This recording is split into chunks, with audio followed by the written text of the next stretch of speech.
আসসালামু আলাইকুম। সৃষ্টি সেন্ট্রাল স্কুল অনলাইন ক্লাসে সকলকে স্বাগতম। আমি মোহাম্মদ রাকিবুল হাসান, সরকারি শিক্ষক, সৃষ্টি সেন্ট্রাল স্কুল শেরপুর। দেশের এই করোনার অবস্থায় মহামারী পর্যায়ে পৌঁছে গেছে সারা পৃথিবী, আমরা সকলেই জানি। এই জন্য আমরা বিদ্যালয়ে ক্লাস নিতে পারতেছি না, তোমরাও আসতে পারতেছি না। এই জন্য তোমাদের জন্য পড়ালেখা কার্যক্রম ব্যাহত হতে থাকে। এই জন্য আমাদের অনলাইন ক্লাসের কার্যক্রম বা উদ্যোগ। আশা করি এর দ্বারা তোমরা সুষ্ঠুভাবে উপকৃত হবে এবং করোনার সময় তোমরা সকলে স্বাস্থ্যবিধি মেনে চলবা এবং চলাচলে কিন্তু তোমরা কি করবে যে সকল জায়গায় চলাচল করবে না, যেখানে অধিক মানুষ সেসব জায়গাগুলো এড়িয়ে চলবে। ওই জন্য আমি বাসার বাইরে বের করবো। তো আজকে আমি তোমাদেরকে পড়াবো নবম শ্রেণী হিসাব বিজ্ঞানের দশম অধ্যায় আর্থিক বিবরণী।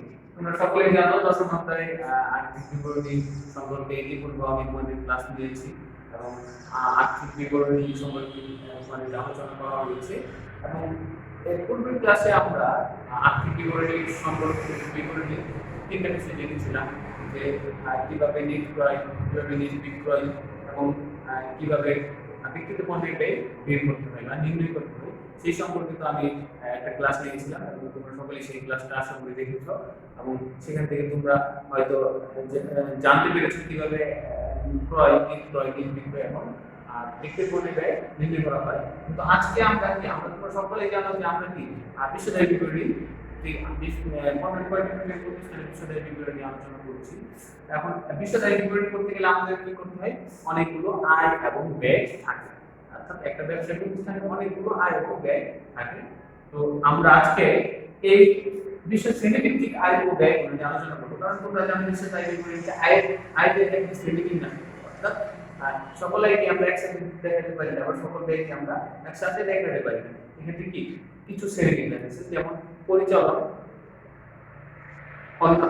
আয়, পরিচালন ব্যয়, অন্যান্য আয়, অন্যান্য ব্যয় এবং বিক্রিত পণ্যের ব্যয়। চলো আজকে আমরা শ্রেণীভিত্তিক আয় ব্যয় সম্পর্কে একটু আলোচনা করবো। আমরা একটা তালিকা দেখতে পাচ্ছি আর তালিকাটা শুরুতে লেখা আছে শ্রেণীভিত্তিক আয় ও ব্যয় তালিকা। দেখো আমরা এখানে 5 ধরনের হিসাবকে আমরা দেখতে পাচ্ছি।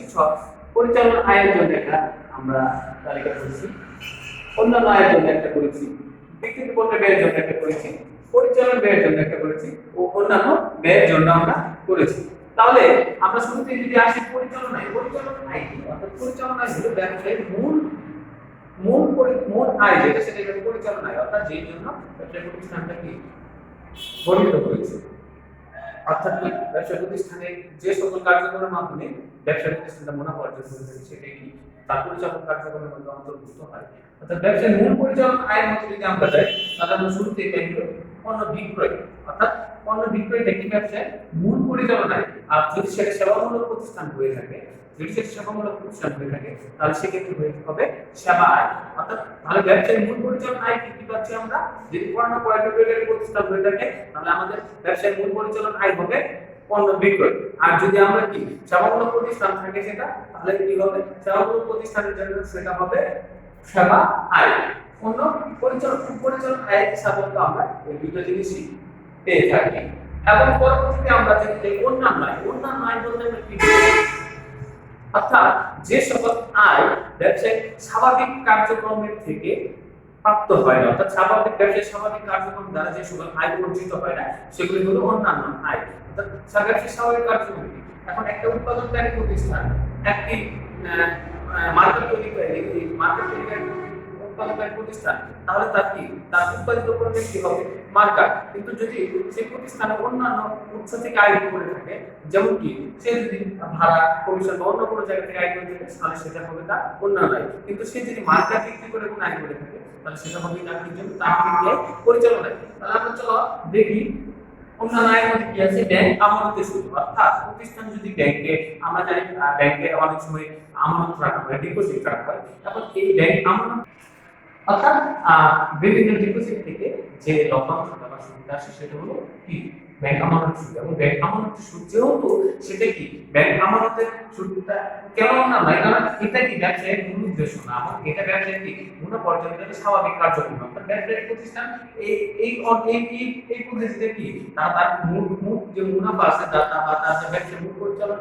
যে মুনাফা সেটা অর্জন করে থাকে না, তাতে থেকে প্রাপ্ত লভ্যাংশ অর্থাৎ ব্যবসা প্রতিষ্ঠান যদি কোথাও শেয়ার করে থাকে বা কোথাও শেয়ারে বিনিয়োগ করে থাকে, সেক্ষেত্রে যদি কোনো লভ্যাংশ আসে, সেটা কি লাভ আসে, সেটা কি প্রাপ্ত লভ্যাংশ ভাড়া আয়। ব্যবসায়িক প্রতিষ্ঠান বা সেই প্রতিষ্ঠান যদি তার ভাড়া দিয়ে থাকে, তার বিভিন্ন যন্ত্রপাতি ইজারা দিতে পারে, ইজারার মাধ্যমে ভাড়া দিতে পারে, বা তার অফিসের রুম বা বিভিন্ন তার উপকার হিসেবে বিভিন্ন জিনিস ভাড়া দিতে পারে, সেক্ষেত্রে সেই ভাড়া থেকে যদি তার আয় হয়, সেটা তার অন্যান্য আয় দিতে পারে। কমিশন, যারা বিক্রয়ের মাধ্যমে কমিশন পায়, কমিশন যদি পেয়ে থাকে তাহলে সেটা হবে অন্যান্য। তারপরে আমরা যদি আসি স্থায়ী সম্পদ বিক্রির জন্য মুনাফা, তো অনেক সময় দেখা যায় কি স্থায়ী সম্পদ বিক্রি করতে হয় এবং সেক্ষেত্রে অপচয় বাদ দেওয়ার পর দেখা যায় যে টাকা থাকে বিক্রয় করার পর দেখা যায় সেখান থেকে কি তার থেকে কিছু টাকা লাভ হয় বা মুনাফা হয়। এই ক্ষেত্রে আমরা কি করি, স্থায়ী সম্পদ বিক্রয় জনিত যদি কোনো মুনাফা হয় তাহলে আমরা এই মুনাফাটাকে আমরা কোথায় রাখবো, অন্যান্য আয়ে রাখবো। তারপরে আমরা জানি প্রাপ্ত বার্তা, অর্থাৎ পণ্য ক্রয় বিক্রয়ের সময় যে বা নগদ টাকা দেনা পরিশোধের সময় আমরা কি নগদ বার্তা পেয়ে থাকি, অর্থাৎ আমরা যদি কোনো বার্তা পাই তাহলে সেক্ষেত্রে আমরা সেটা কি করবো, অন্যান্য আয় রাখবো। এবং বিনিয়োগ, কোথাও যদি আমরা ইনভেস্ট করে থাকি বা ব্যবসা প্রতিষ্ঠানে কোথাও ইনভেস্ট করে থাকি, বিনিয়োগ করে থাকি, সেখান থেকে যে সুদটা আসবে বা আয়টা আসবে সেটা আমরা কি দেখাবো, অন্যান্য আয় রাখবো। এখন আমরা আসি বিক্রিত পণ্যের ব্যয়। তোমরা সকলে জানো বিক্রিত পণ্যের ব্যয় একটা, অর্থাৎ একটি নির্দিষ্ট পণ্য বিক্রয় করার সময় সেই পণ্যের জন্য যে ব্যয় হয় বা সেই পণ্যের জন্য ব্যয়িত যে খরচ, অর্থাৎ একটি পণ্য যে পণ্যটা বিক্রি করছি এই পণ্যটা তৈরি করার জন্য, উৎপাদন করার জন্য, এই মানে আমার পণ্যটা শুধুমাত্র পণ্যটা, আমি পণ্যের সাথে অন্যান্য যে খরচ আছে যেমন অফিসিয়াল যে খরচগুলো আছে সেই পরিচালন ব্যয়গুলো বাদ দিয়ে শুধু আমার যে পণ্যটা, সেই পণ্যটা তৈরির জন্য কাঁচা মাংস এবং অন্যান্য যে খরচগুলো থাকে সেটার জন্য আমরা সেটার জন্য আমরা যে বিক্রয়টা তৈরি করি বা যে ব্যয়টা হয় সেটা হলো বিক্রিত পণ্যের ব্যয়। অর্থাৎ একটা পণ্য বিক্রয় করার জন্য পণ্যের জন্য যে ব্যয়িত খরচ সেটাই হলো বিক্রিত পণ্যের ব্যয়। বিক্রিত পণ্যের ব্যয় কি চাইতে পারবেন, যে পূর্বের ক্লাসে আমি আলোচনা করেছি বিক্রিত পণ্যের ব্যয় কি বিষয় অন্তর্ভুক্ত হয়। বিক্রিত পণ্যের মধ্যে প্রথমে আসে প্রারম্ভিক মজুত পণ্য, তারপরে আসে পণ্য ক্রয় পরিবহন, আমদানি শুল্ক, জাহাজ ভাড়া, দরজা। অর্থাৎ প্রারম্ভিক মজুত পণ্য আমরা সকলেই জানি, ব্যবসায় প্রথম তারিখে যে মজুত পণ্য সেটাই প্রারম্ভিক মজুত পণ্য। তার পণ্য ক্রয় পরিবহন, আমদানি শুল্ক, অর্থাৎ বাহির থেকে পণ্য ক্রয় করে আনার সময় আমদানি শুল্ক, অর্থাৎ পণ্য কেনার পণ্য বাহির থেকে কাঁচামাল আনার সময় সেই পণ্য বাহির দেশ থেকে অন্য নিজের দেশে প্রবেশ করানোর জন্য বা উৎপাদনকারী দেশে প্রবেশ করার জন্য সরকারকে বা কর্তৃপক্ষ কি করতে হয়, আমদানির জন্য শুল্ক প্রদান করতে হয় বা কর প্রদান করতে হয়, যেটা আমদানি শুল্ক নামে পরিচিত। তারপরে আছে কি জাহাজ ভাড়া, তারপর রয়েছে ডক চার্জ এবং পণ্যের প্রত্যক্ষ খরচ এবং পণ্যের সাথে জড়িত সকল খরচগুলোই উৎপাদনের সাথে এবং সরাসরি জড়িত এবং পণ্যের সাথে সরাসরি জড়িত সকল খরচগুলি আমরা কোথায় নিব, বিক্রিত পণ্যের ব্যয় দেখাবো।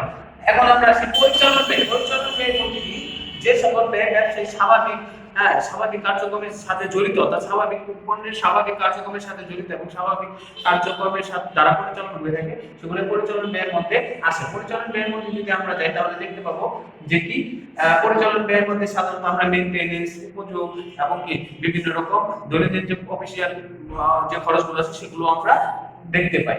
শুরুতে যদি আমরা আসি বেতন ও ভাতা, ভ্রমণ ও যাতায়াত খরচ, প্রশিক্ষণ ভাতা, ছাপা ও মনিহারি, ডাক ও তার খরচ। ছাপা ও মনিহারির মধ্যে আমরা জানি বিভিন্ন রকম আমাদের দৈনন্দিন অনেক মনিহারি প্রয়োজন পড়ে, ছাপা প্রয়োজন পড়ে, যেমন খাতা, কলম, পেন্সিল, তারপরে বিভিন্ন বিষয় টুকটাক যে জিনিসগুলো প্রয়োজন পড়ে এগুলো আমরা কি মনিহারি খরচ হিসেবে দেখিয়ে থাকি। তারপরে ডাক মধ্যে আমরা জানি কি রয়েছে, আমাদের টেলিফোন বিল রয়েছে, তারপরে বিভিন্ন জায়গায় চিঠি পাঠানোর জন্য, বিভিন্ন জায়গায় পত্র পাঠানোর জন্য যে আমাদের যে খরচগুলো হয় সেটা আমরা কি ডাক ও তার খরচের মধ্যে দেখাই। তারপরে বিদ্যুৎ, গ্যাস ও পানির বিল, পানির খরচ, যেটাকে আমরা কি উপযোগ খরচও বলতে পারি, যেটাকে আমরা কি বলতে পারি, উপযোগ খরচ নামে এটা বলতে পারি। অবৃত্ত গ্রহণ ভাড়া, ইজারা ভাড়া, অর্থাৎ আমরা কোনো কিছু যদি ইজারা গ্রহণ করে কয়েক বছরের জন্য, 10 বছরের জন্য, 8 বছরের জন্য বা যে বছরের জন্য গ্রহণ করে থাকি সেটার জন্য আমাদের যে ভাড়া দিতে হবে সেটা হলো ইজারা ভাড়া। ব্যাংক চার্জ, ব্যাংকের দ্বারা আমরা কোনো কার্যক্রম করে থাকলে বা লেনদেন করতে হলে ব্যাংকে আমাদের কি করতে হবে, চার্জ প্রদান করতে হবে। বিপণন ও বিজ্ঞাপন খরচ, অর্থাৎ পণ্য প্রসারের জন্য আমাদের কি করতে হয়, বিজ্ঞাপন খরচ করতে হয়, যেটা পরিচালন ব্যয়ের মধ্যে আসবে।